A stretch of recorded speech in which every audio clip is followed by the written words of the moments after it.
I drive my car up to the lake as if there's someone to awake. I haven't been to bed for days, I live in a twilight haze. And I set my heart to the setting sun, and I hope that no one else has done it. And the drinks are never far, open up the bar.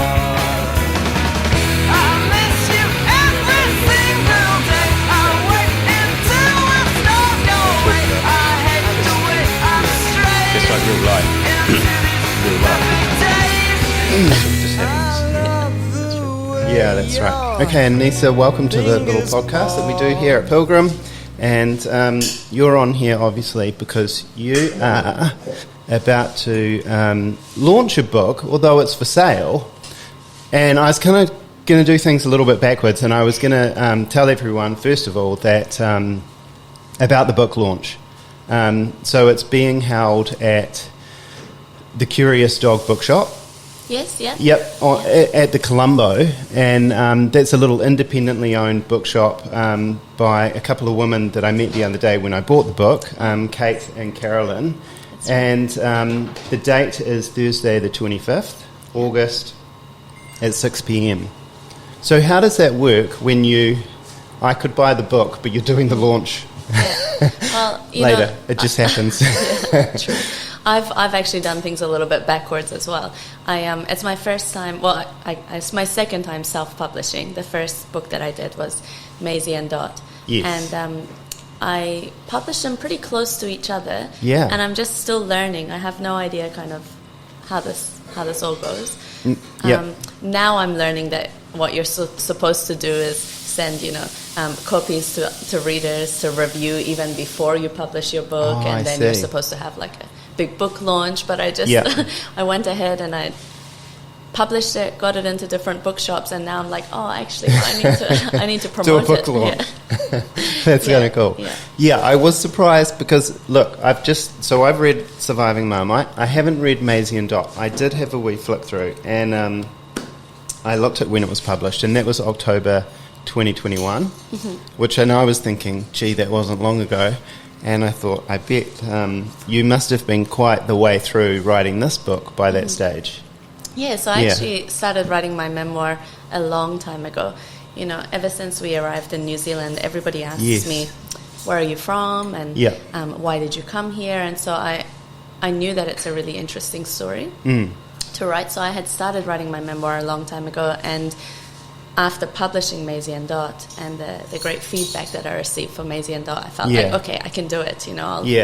I'll write that memoir now. So it's, one advice that I've got to any writers is that if you write anything, don't delete it. Just keep it on file. And some of those chapters are from things that I wrote 3-4 years ago that I was able to just tweak and make fit well. Yeah. Because, you're pretty young. I don't know many people who have written 2 books. Yeah, I'm not that young. I'm 30 this year. I can't believe it. That's crazy. 30 seems so old when you reach 30. But of course, it's still 20. super young. Yeah. There's a friend of mine, she just turned 30. And she's like, oh, I'm so old because I'm in the 30s. But, of course, it's so young. Yeah. It's preposterous for all us non-book writers. Yeah, that's awesome. So let's sort of go through the story a bit. So now, I guess the reason you wrote this book and stuff, or I should be asking a question, shouldn't I? Not telling you the reason why you wrote it.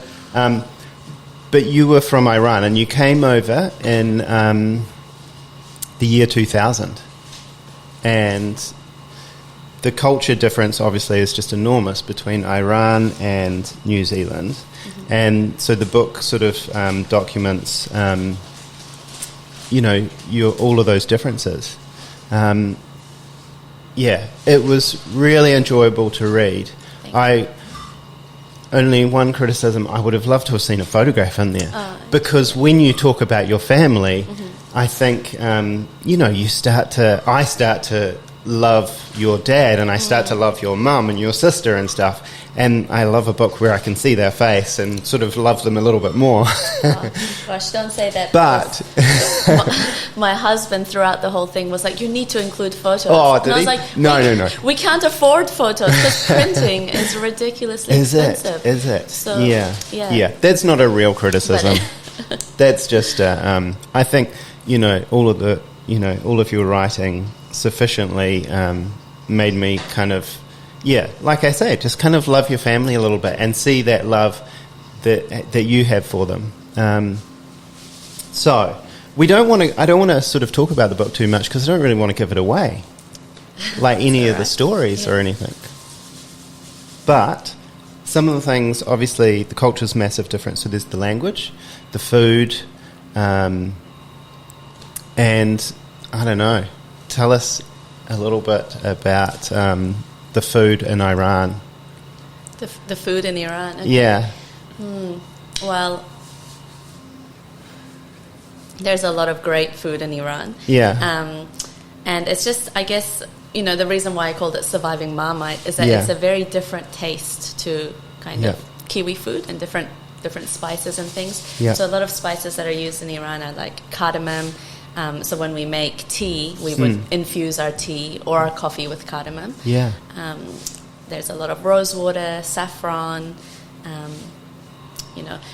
When we first came to New Zealand, it was difficult to source a lot of ingredients, and I've written about that in the book. We use things like dried barberries and fenugreek. Fenugreek, yes. Things like that are quite hard to come by. But nowadays there are more kind of Middle Eastern shops, and there are a few in Christchurch too. But we arrived in Timaru, which is super rural, and so that's right. Yeah, it was difficult sourcing those, but until you found that old man's backyard, and your mum found that. That's right. Yes. It's a. Yeah. So fenugreek, he was actually growing fenugreek in his garden, wasn't he? Yes, but I think it was like a weed. He wasn't. Right. It wasn't intentional, No.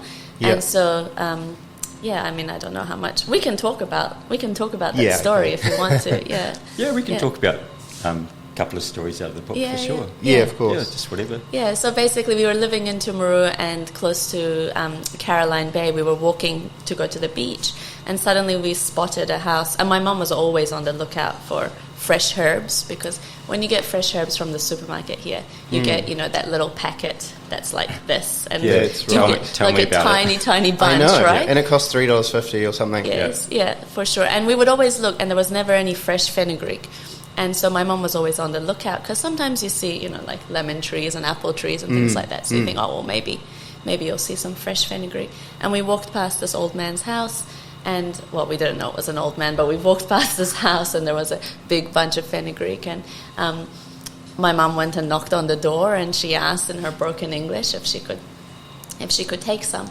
And the man was like, oh, yeah, it's fine, just help yourself whenever, and he shut the door. And so Mum took a big bunch. She cooked what she wanted to make, which is a beautiful dish called qorma sabzi. Yes. So it's kind of like a stew with lots of different herbs, lots of greens, lamb and red kidney beans. And so she made this dish. We all devoured it. And a week later, she said, I'm going to go to the man's house. And we were all like, oh, no, Mum, don't. She's like, no, I need to go. And so she went, and she's knocking on the door, and he's not answering the door. And so she thinks, well, he had said I can help myself, and she's come all prepared with her bag and her scissors. So she goes ahead and starts cutting fenugreek from his garden, and he's got another old neighbor, a nosy woman next door, and she pokes her head out, and she's kind of like, what are you doing? And at the time, when we came to New Zealand, my mum shortly became pregnant, and so she had quite a round belly. She's touching her belly, and she says,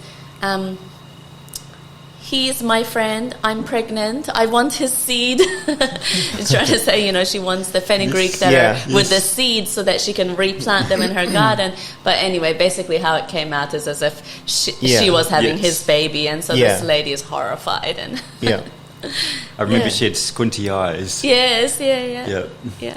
So lots of little funny things like that have happened, which is why I wanted to write the book, because especially, I don't have any children, but for my future children and my niece and nephew, I don't want these stories to be lost. No. These there's a bunch of things in there. There's some funny stories, but there's also some really heart-wrenching stories. Yeah. And I want them to know kind of what their grandparents went through. That's right. So, well, if we could talk more about that at the moment. So you're part of the Bahá'í faith, if I'm pronouncing it correctly. And look, even in the news recently, we see that there's persecution towards them. I think over, 100 people, I think it was, possibly have been arrested and houses have been destroyed. So that persecution was something that they experienced. And it seems like the people of the religion have always experienced. Yes.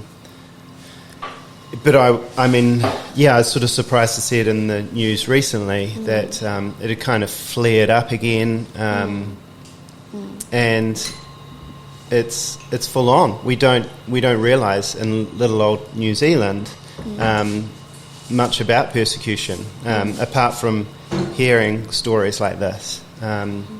I don't know. Do you have family over there? Are Yes. How is the church kind of connected, if that's what you call it, the faith? So no, we don't call it a church. So the Baha'i faith is a world religion, and it's an independent religion of its own. Yeah. We recognize all the previous religions, but we just believe that religion is progressive. So as time changes, so should religion. So we believe that the Baha'i faith is the faith for this day. But ever since its establishment in Iran in the 19th century, Baha'is have been heavily persecuted by the Iranian government. Yes. So to answer your question, yes, I've got family back in Iran. Yeah. And my cousin has just recently been given a 5-year sentence just because of his faith. And the Baha'i faith is a very peaceful faith. As I said, we respect all other religions. The main purpose of the faith is love and unity and service. So it's heartbreaking that this is happening. I'm so sorry to hear that. That's terrible. Thank you. Is there an organisation that works on the behalf of like Amnesty International, which can kind of do they have people kind of standing up for them and things? I think a lot of people around the world are standing up for the Baha'is. Just because it's been going on for so long, and like you say, just recently it flared up with a small village in the north of Iran being sealed off, and just 6 houses being demolished. They just brought in bulldozers started demolishing the houses of Baha'is. I think a lot of people are very angry and they're speaking out about it. And so again, that was another reason why I wanted to write my book. Yep. Is to explain that we didn't come to New Zealand because of the beautiful weather, although, well, actually I shouldn't say weather, I should say the nature. We didn't come to New Zealand because of the beautiful nature, although it is very beautiful, but we came because we were escaping religious persecution. It literally was an escape. So you came here under the guise of a holiday visa and visiting your auntie. That's right, yes. So my auntie had left Iran when she was very young, I think maybe around 16, to go and study overseas, because again, as Baha'is, who are actually the largest religious minority in Iran, so there are around 300,000 some Baha'is in Iran. We are denied access to tertiary education. So if we had stayed in Iran, we wouldn't be able to go to university. I wouldn't be able to be a teacher or hold a degree. So yes, and it's not very easy to leave Iran. So yes, you have to come out under some sort of guise. I think even now it's probably much harder. But we said that we're coming for a visit. We're coming on a visitor's visa, and they were a bit sus about it. At the airport, they looked through our luggage and they're like, oh, if you're going on a visit, why do you need to take a wedding dress? So they took out my mom's wedding dress. Or if you're going on a visit, why do you need photo albums? You don't need these. So they just discarded them. And so we came here, and then with the help of my auntie and uncle, we applied for residency, and I guess 22 years ago in the year 2000 it was much easier immigration than I think it is today. On the New Zealand side of things. On the New Zealand side of things. And very quickly it happened, and since then, we didn't go back, so we left all our belongings back home. For me it wasn't so bad because I was 7 years old, but I really feel for my parents, and it's just the biggest sacrifice to uproot your life, go to a country where you don't know the language at all and start from scratch. So that's intense, that nature of actually escaping.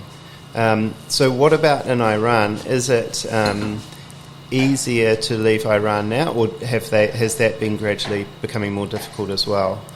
I think, again, it's just for Bahá'ís. So Bahá'ís are denied a lot of rights. Right. Yes. Regular Iranians, I'm sure, have a lot of... Can come and go. Well, I mean, they don't have a lot of freedoms. No. But they have, yes, but they can come and go. Yeah, yep. Yes. And it's kind of... So it's the... now, I don't want to get this all mixed up, but I don't... It's okay. But it's kind of like the Islamic nature of the government, isn't it? That... is not encouraging, how do you say it, is just sort of almost wants to wipe out the Baha'i faith. Yes, so the Baha'i faith isn't recognized as a proper religion, No. and then there is like hate propaganda against the Baha'is, and government officials, they talk on the news about how Baha'is are conspiring with Israel, and just a whole lot of crazy things. But basically they're trying to wipe out the Baha'is. But what it does with anything like that is I think it makes us stronger. So that's why I wrote my book. That's why I want to talk about my book, because it's... Yeah, there's an irony in that, isn't there? Those things... you're right. There's the unity through suffering that can kind of be created and stuff. But it's not that anyone would wish to go through those things. But certainly... wealth seems to be created through those things as well. Like that value seems to happen. That's intense. Just as a side, my parents, I'm a first generation Kiwi. My parents came from the UK. They weren't escaping, although kind of were. Yeah, they might have been escaping a little bit. Yeah. More sort of just social family type of things. But it's funny. But I wasn't born in the UK. I was born in New Zealand. But I certainly grew up thinking I was a Kiwi. But every now and then, as I grew up as a child, my mum especially would tell us stories of the UK and all about it and stuff like that. She sort of wove her childhood stories into our childhood as a way of remembering and passing on, I guess, the history of who you are. It didn't really sink in until I was a lot older that I wasn't perhaps as Kiwi as everyone else, but But I mean, for yourself, it was so much more harder to sort of assimilate. And there were some terrible comments. There was obviously, so when did 9/11 happen? That was 2001? I think so. So just 1 year after you'd arrived in a foreign country, there's a terrible terrorist attack, which everyone in the world knows about. And here you are in a little tiny community. And, man, I can only imagine what it was like, but tell us some of the things that you got called. I think I'm lucky that for me it wasn't super. I don't think it came from a hateful place. I think it just I was ignorance and also just children being children. But I remember growing up, there was a lot of things like. They would say, when I was approaching, they would, tick, tick, boom. Or they would ask, so what's your dad doing? Is he building bombs in the basement? And I remember even at the time kind of laughing it off because that's kind of the only way you deal with it. Yeah. And then later on going home and thinking, oh gosh, is this what they're all thinking of me? Because I think at that time in Tumaru, I was probably the only coloured person in my school other than I remember one other girl, Anna, who was Chinese. But so things like that. And even now, talking about the sacrifices, in Iran my dad was an electrician and he was working for a really great company, and here if he wants to work as an electrician he needs to become, I guess, fully registered, and that process takes quite a lot of work, and his English is still not perfect because they didn't know a word of English when they came here. No. So he works as a taxi driver, and as a taxi driver, the amount of abuse that he gets. But my dad, and if you read the book, you'll read about him. He's Yeah. Your dad's a heck of a character. Gosh, you'll have to see him in person. He's so embarrassing. Like even more so than other dads, But yes, he's so optimistic that he doesn't let it get to him. So he'll have some clients sometimes in the car saying to him like, "Oh, when did you get here?" Or "Go back to your country. How long have you been here?" And he'll joke back and be like, "Oh, I arrived yesterday," to freak them out that he just arrived yesterday and he's riding the taxi. And I said, "What do they do?" And he's like, "Oh, you should see their face." Freak out. Yeah. That's a great way to, humour is a great one to use to. Your dad sounds great. When he's making the charcoal kebabs in the backyard, and he's trying to use coal, and then he put gasoline on it. Oh my gosh.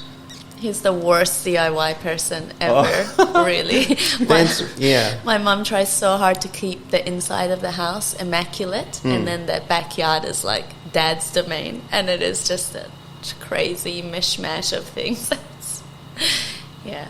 Oh, that's fantastic. I love the descriptions of the different food and things like that, and it made me think about, the food that we eat at home and stuff, and I really started craving those herbs and fruits and things. And we're definitely going to make the cake that's in the book, the recipe. Yep, we'll pop that in the cabinet. Yeah, we'll make that next week. Okay. Yeah. It's cool. It's sugar-free, right? Yes.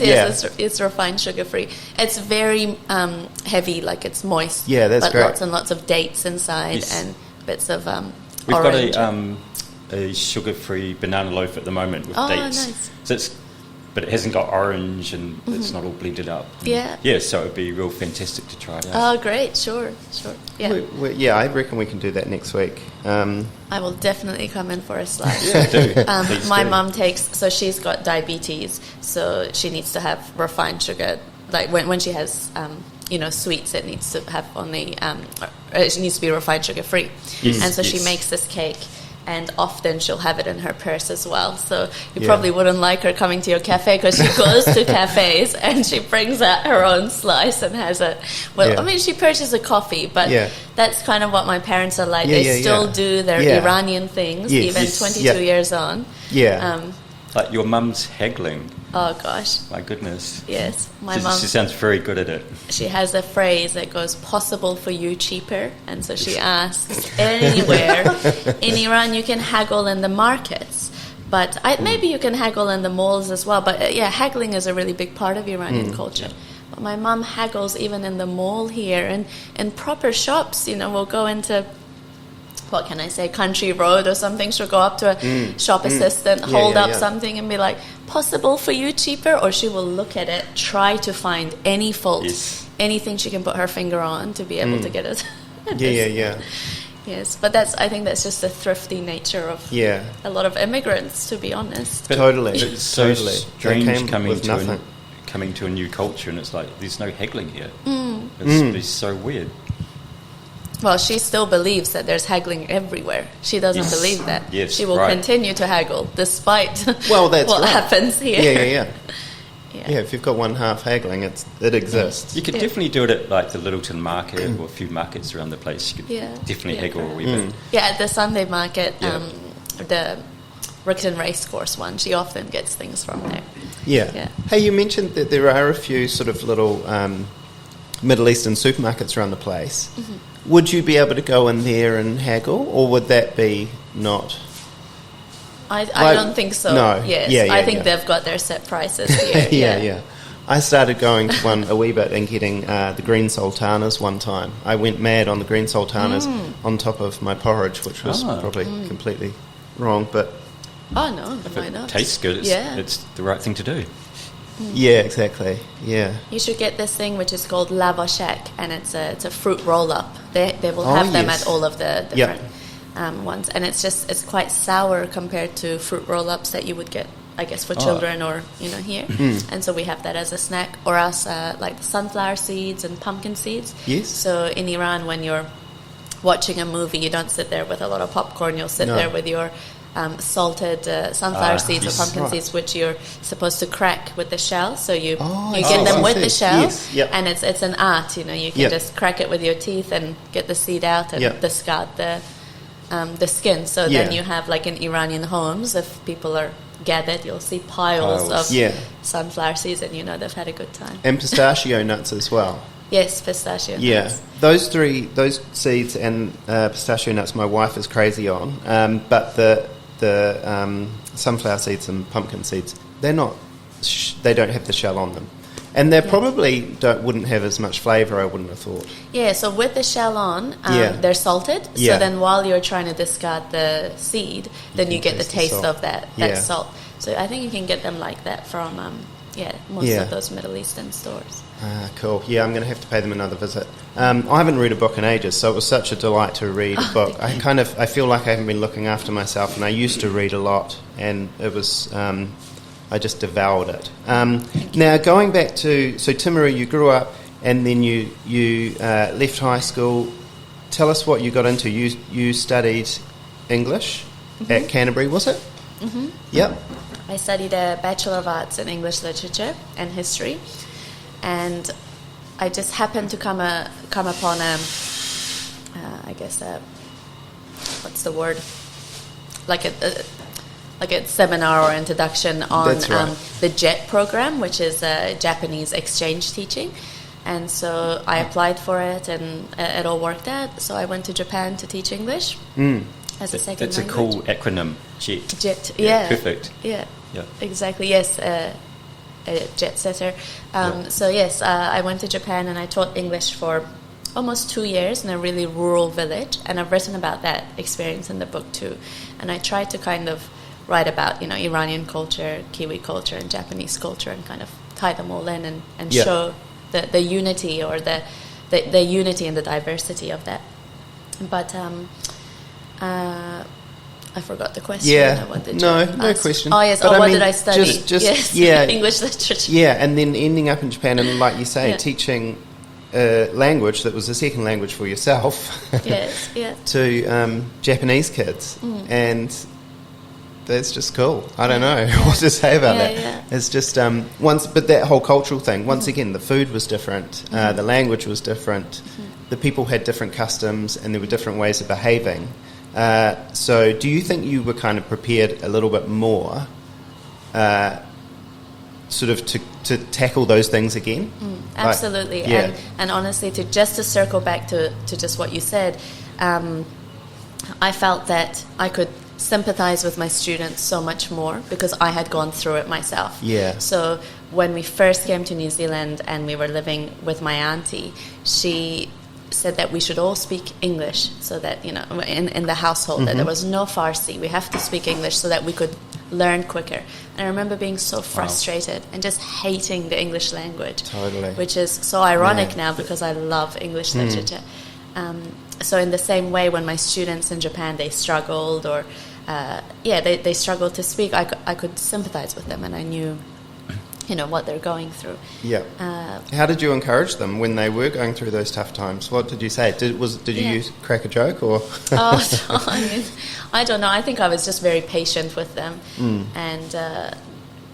and also, I'm an early childhood teacher as well, and in Iran I had such a stressful childhood as a Bahá'í Iranian. Yeah. And so in the same way, now I feel much more patient and sympathetic with my preschoolers, because I know that I don't want them to go through I want their childhood to be precious. So it's just amazing how kind of you find yourself where you are, and everything links together. And it's people will say they believe everything happens for a reason. And it's I can definitely tell. There's magical moments, aren't there, in the book, and you met some real special people in Japan, like enduring relationships that like they came back and visited you. Yes, yeah. So I went with the JET program. You can't really choose where you go. You just put whether you want kind of. I think you could put if you want to be in a city, or if you prefer rural, or if you don't mind. And I thought that if I put that I don't mind, I'll have more of a chance of being accepted, because they'll be like, oh, well, this girl isn't fussy. So I put that I don't mind, but I had, they say be careful what you wish for. I got put in a very rural village called Ohara in the Okayama prefecture. And in Ohara, it's so rural that they even have, my school had a bear schedule, which means there are times in the year where the children are not allowed in the playground in case of wild bears being out and about.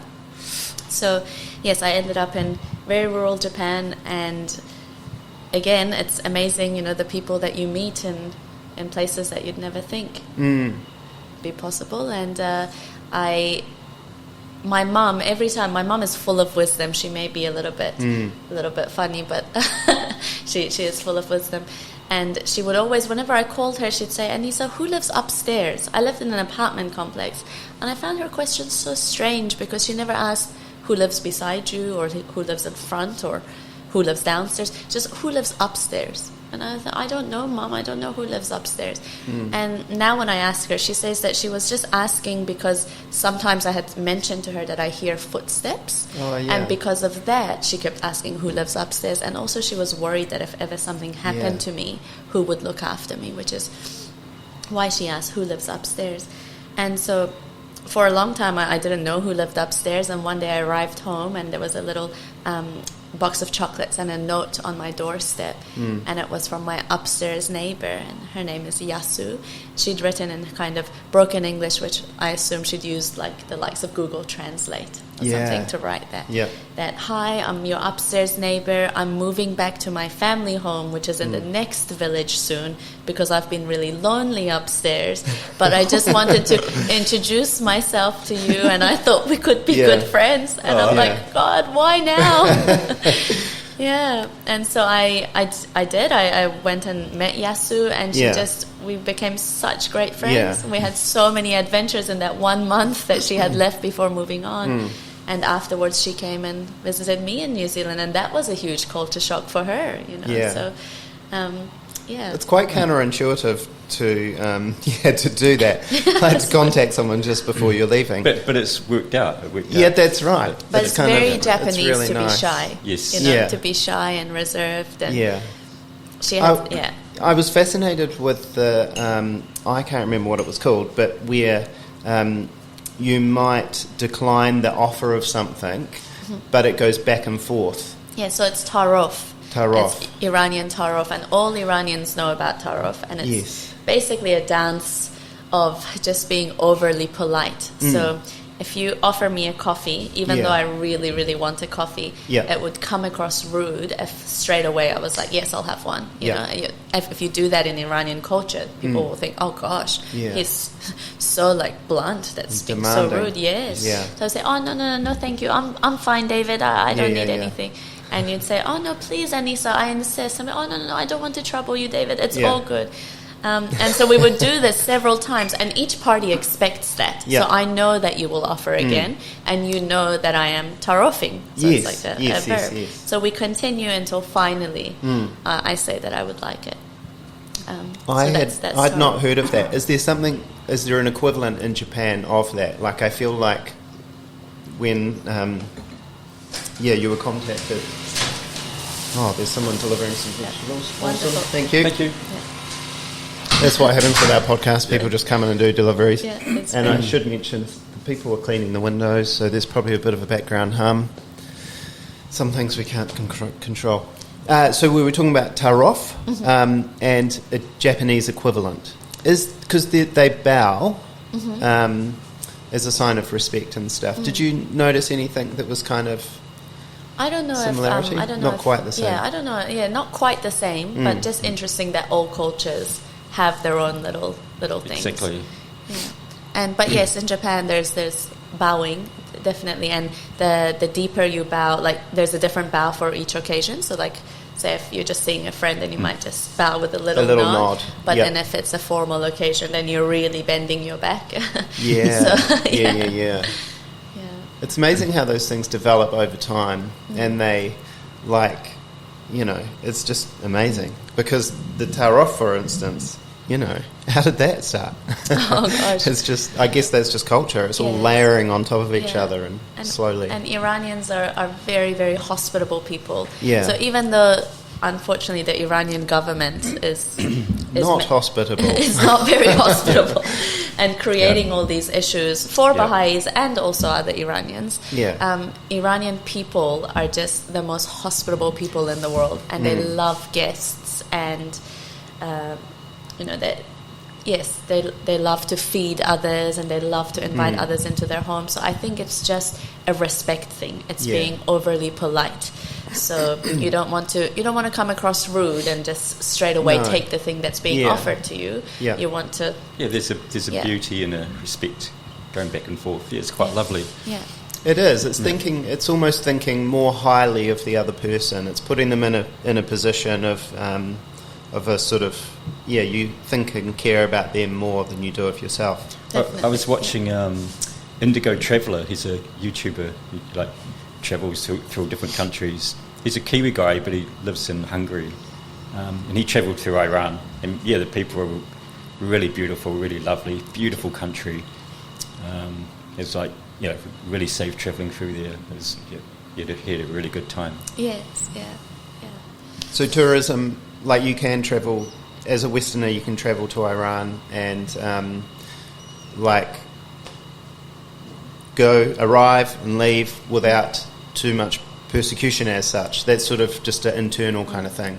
I assume so. Yeah. I think that should be fine. I don't know too much about it because I'm a Baha'i, and my religion has always been persecuted there, and that's why we haven't returned, because we have no idea what will happen. You know, they have everything on record, and even writing the book, I thought, oh gosh, could this be? Could this somehow get back to it? Get back to Iran and cause trouble for my family? But then I thought, you know what? I'm going to do it. And even the Bahá'ís in Iran, they don't back down. So if you want to go to university, you can easily write that you're a Muslim, or you can put a different faith if you want to. But they still write Baha'i on the application. They choose to. And that is what gets them declined. But they stand firm. And so, yeah. Have you read other authors who have... I'm thinking of Yeomi Park or...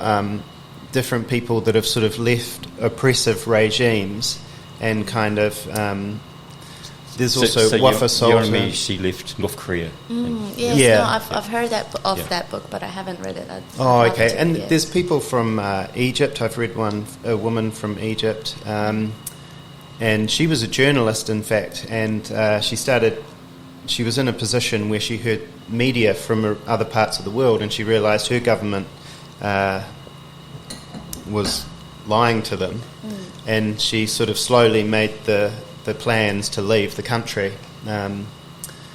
There's some wonderful books out there like that. And I can definitely kind of feel that in your book as well. That same underlying kind of theme, where you're told one thing, because it's almost a little bit like a cult, right? If you grow up in that environment and you're always told the Americans are evil, Israel is evil, you're kind of going to believe it. But, thankfully your parents sort of were able to escape. And in actual fact, you're now married to an American. Yes. So for those who haven't read the book, I went to school primary school starts at the age of 7 in Iran. So I only went to school for 1 year. Before coming to New Zealand, but every single day before starting classes, as a form of aerobics, they would call it aerobics, the entire school would line up outside in the yard, and we would start doing aerobics. And one of these aerobic exercises was stomping, and we would say, death to America, death to Israel, or with my right foot I'm stomping on America, with my left foot I'm stomping on Israel. And I did that for 1 year. And after the year when we came to New Zealand, I was so afraid of America. I don't know why, particularly America, but that had stuck with me in my head. Even after that 1 year? Yeah, even after that 1 year. And every time my new Kiwi friends would say something like, I'm going to visit my cousin in America, I think, oh, God, America, she has connections in America. And, so it's crazy. I don't know, in my little 7-year-old brain, I thought, it's this terrible place where there's just crazy things happening on the street every single day, which it probably is. It actually, in actual fact, it is a little bit. Yeah. Yes, but to just, I don't know what I imagined, and and yes, it's funny that now I'm married to an American. Yeah. So I just, but the whole point is that I enjoyed that for 1 year, and I was afraid of America. Imagine what happens to somebody who goes through their entire, I don't know how many years are you in school? I know. Well, the North Koreans, they're just indoctrinated from birth, and they know nothing else, and there's nothing else coming into the country. Yeah, That's incredible. Yeah. So no wonder, there are terrorists that believe they are doing this. Yes. Oh, totally. Yep. For whatever reason, because it's just been. For sure.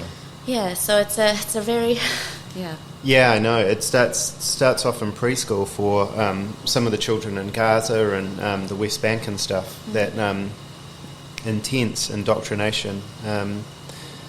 It's quite horrifying, and we sort of quite often I don't know. How do you find it in the West? Because you talked about on the plane leaving Iran, and everyone took their head scarves off. Yes. But we will sometimes... And threw them up in the air. Yes, they were cheering. Yeah. Yes. It's a funny kind of relationship. And it's hard for Westerners, perhaps, or it's hard for myself, can't speak for everyone, to understand the relationship. Where do you kind of draw the line, and what is acceptable and what's not acceptable? But of course, some of the practices are so barbaric. It's pretty full on. So what do you think your life would be like if you hadn't have left Iran? Oh gosh, it's so scary to think what my life would be like because of everything that's happening right now in Iran. I think that could be happening to me, or it could be happening to my family. My father could be imprisoned.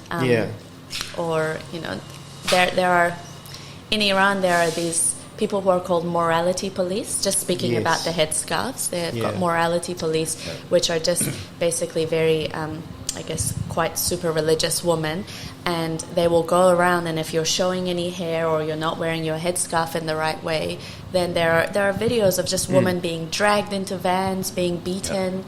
It's terrible. I have nothing against headscarves or hijabs. If somebody chooses to wear that, that's absolutely fine, but it shouldn't be enforced on you. Yes. And so there just are not those freedoms. So the freedom to choose. The freedom to choose what you wear, and the fact that in Iran in the summer it's crazy hot to be covered in that. It was a part of my school uniform.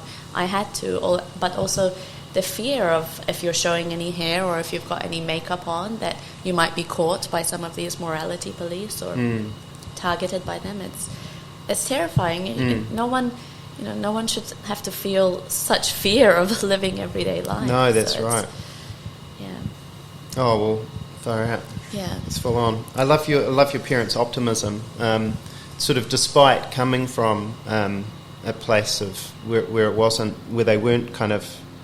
It was their home, but in some ways they weren't kind of cared for and welcomed and loved there as much as they would have liked to have been. But man, that optimism just hasn't been like you talked about your father. My dad loves Iran so much, and he always says to me, Anisa, you make sure you don't say anything bad about Iran. And I'm like, well, Dad, I have to write the truth in my book. Home. He's like, yes, but you have to be very careful. And I'm married now, but any boyfriend I've ever brought home, he always tries to make them speak Farsi, or he will speak Farsi to them because he wants to celebrate Iranian culture and Iran. So even despite all the persecution that my family and other Bahá'ís have faced and continue to face, he's still so optimistic, and he loves the country, and we love the country too. It's just such a shame that it's a beautiful country and beautiful people. And I think that's the right attitude to take, is to focus on all of those positives and to celebrate all of those good things, celebrate the beautiful things in that in the culture and stuff. It sounds like you guys are going to do a good job of that, because you're retaining some of those cultural things, for the next generation. Yeah, thank you. And Lisa, when did you realise you wanted to be a writer? So maybe I should say in primary school in Tumuru South School.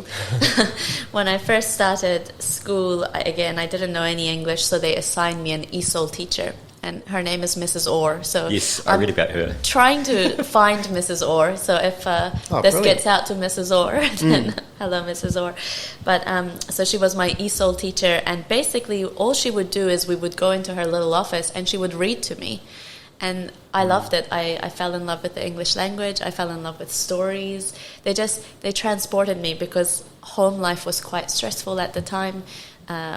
We were living with my auntie, and I could feel all the stresses that my parents were going through of migrating to this new country. So when I was with Mrs. Orr and I was listening to these stories, I was in a whole other world. So I would say, I guess, there. And then in high school, English was my favorite subject. And it just, it went on from there. I studied English literature. I loved all my studies at university. And wonderful. Thanks. Yeah, that's brilliant. That's beautiful that you had that teacher, and you know, she was so, you know, it was a simple thing, but it was really had a profound impact. Yes. And by the sounds of it, you know, now you're working in early childhood, you understand that concept. Those little things can really, you know, change a child's day. You know, and it might just be that you hug a child for a second longer than perhaps you have time for, but it can make a difference, right? Yes, for sure. And also just celebrating their home language and their home culture. Yeah. I know that Te Whāriki, which is the New Zealand early childhood curriculum, really celebrates that and pushes for that. But I feel that, I understand personally how important that is, because I felt like, for instance, when I was in primary school, around Christmas time, for the whole month of December, you know, you don't do any study anymore. All you do is make Christmas cards and watch Christmas movies. And in Iran, we don't celebrate, which sounds great, right, for Kiwi children. But in Iran, we don't celebrate Christmas. And my family, we're not Christian, so we don't celebrate Christmas. And I just felt so disconnected that whole month. People were talking about their Christmas trees and things, and there was nothing for me. And so now, when it's around Christmas or other things, I'm mindful that maybe some of the children in my preschool might not be able to relate to this. So I need to try and find what they do at home and normalize that in the preschool environment and celebrate that. So yeah, because it might not be a cultural difference. It might just be like they may not be able to afford certain things, like they might not be able to afford a Christmas tree or something like that. Definitely. So yeah, your first book, Maisie and Dot.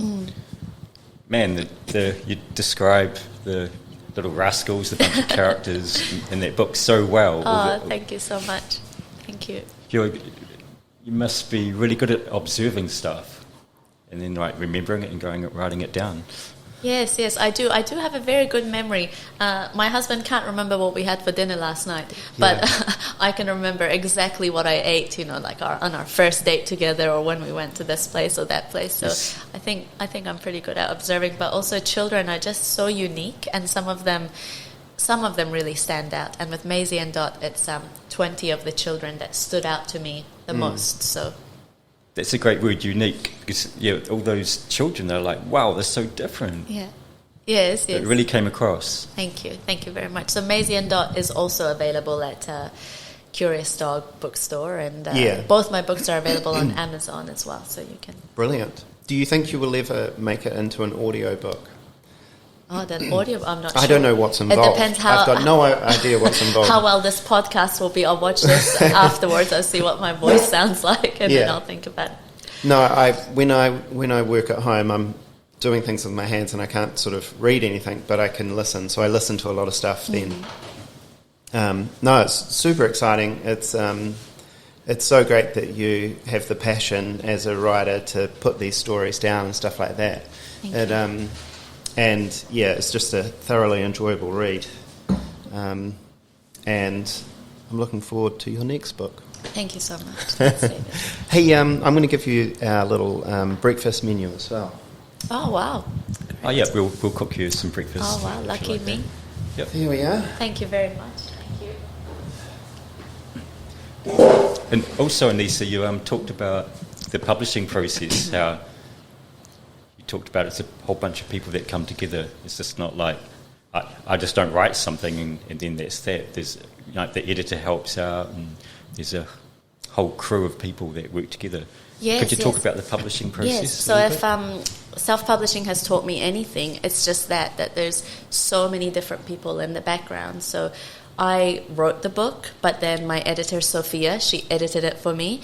The cover was done by your Japanese friend. Yes, a Japanese illustrator that I met while I was living in Japan. That's right. Yeah. And then my very good friend, who's actually one of the mums of a child that I used to teach, Beck Ryan, she designed the font. So she's done Surviving Marmite and the entire back and the spine.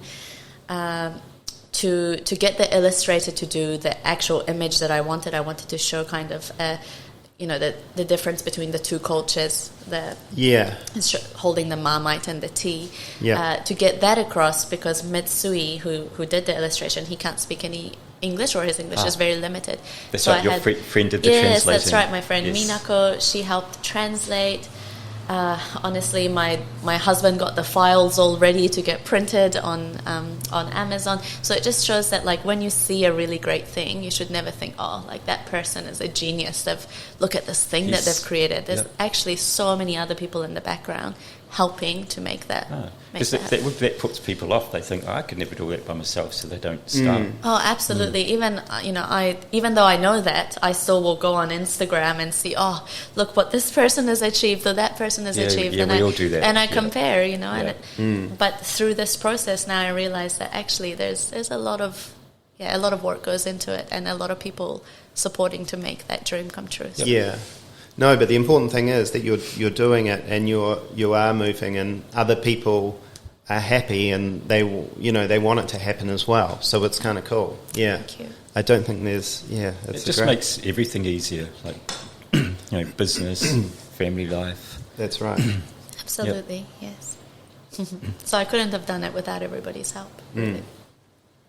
Brilliant. Thanks, Anisa, so much for coming on. Thank you. Thank you for having me. You're welcome. And looking forward to your book launch. Yep. Yes. So that is Thursday, 25th. I'll put that all in the details and stuff, and I'll include all of the links in the description. Thank you for the delicious coffee. It was so great. You're welcome. And that Colombian one as well by Dry The Book. filter. Yes, that's right. Delicious.